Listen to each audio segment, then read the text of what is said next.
మోంతా తుఫాను దృష్ట్యా పునరావాస కేంద్రాల్లో ఉన్న ప్రజలకు రేషన్ సరుకులు పంపిణీని రాష్ట్ర పౌర సరఫరాల శాఖ మంత్రి నాదెండ్ల మనోహర్ తెనాలిలో ప్రారంభించారు.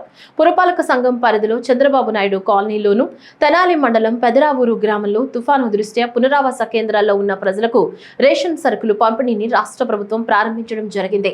ఇందులో భాగంగా గుంటూరు జిల్లాలో 153 పునరావాస కేంద్రాల్లో 4553 కుటుంబాలకు చెందిన 9451 మంది ప్రజలకు పునరావాసం కల్పించారు. రేషన్ కిట్లలో 25 కిలోల బియ్యం, 1 కిలో చొప్పున పంచదార, కందిపప్పు, బంగాళదుంపలు, ఉల్లిపాయలు, పామాయిల్ ఉన్నాయి. ప్రాణ నష్టమే కాకుండా మన పశువులు కూడా నష్టం జరగకూడదనే ఉద్దేశంతో చిన్న చిన్న రిలీఫ్ క్యాంపులు ఏర్పాటు చేసి ముందుకొచ్చాం. వాతావరణంలో మార్పులు ఇదోట్లాగా లేవు, చాలా సడన్ గా తీవ్రంగా వస్తున్నాయి. 100 కిలోమీటర్ల గాలి వచ్చినప్పుడు మన చెట్లు కానివ్వండి, ఎలక్ట్రికల్ పోల్లు కానివ్వండి, పూరి గుడిసెలు కానివ్వండి, వీటన్నిటికీ నష్టం జరిగే ప్రభావం ఉంటుంది. కాబట్టి మీరందరూ కూడా దయచేసి భవిష్యత్తులో అయినా సరే ప్రభుత్వం నుంచి మేము పిలిపించినప్పుడు, పునరావాస కేంద్రాలు మేము ఏర్పాటు చేసినప్పుడు మీకు అక్కడ జాగ్రత్తగా అన్ని వసతులు కల్పించి దాన్ని తక్కువగా చూడబాకండి.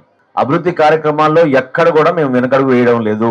ఈ కేంద్రాలకు వచ్చి నివసించారో ఈ 4 రోజులు వాళ్ళ వరకు గుర్తించాం. అధైర్యం వద్దు, ప్రతి గింజ కొంటామని మంత్రి నాదెండ్ల మనోహర్ అన్నారు. తెనాలి మండలం పెదరావూరు గ్రామంలో మోంతా తుఫానుకు దెబ్బతిన్న వరి పొలాలను జిల్లా కలెక్టర్ ఏ తమీం అన్సారియాతో కలిసి మంత్రి పరిశీలించారు. రైతులతో మాట్లాడి వివరాలు తెలుసుకున్నారు. ఈ సందర్భంగా మాట్లాడుతూ జిల్లాలో 24,000 హెక్టార్ల పంట నీటి ముంపునకు గురై దెబ్బతిందని, 6,000 హెక్టార్ల పంట తెనాలి నియోజకవర్గంలో దెబ్బతిందన్నారు. రైతు బాధ వర్ణనాతీతమన్నారు. ముఖ్యమంత్రి దృష్టిలో పెట్టి కేంద్ర ప్రభుత్వ సమన్వయంతో ప్రభుత్వం ఒక నిర్ణయం తీసుకుంటుందని తెలిపారు.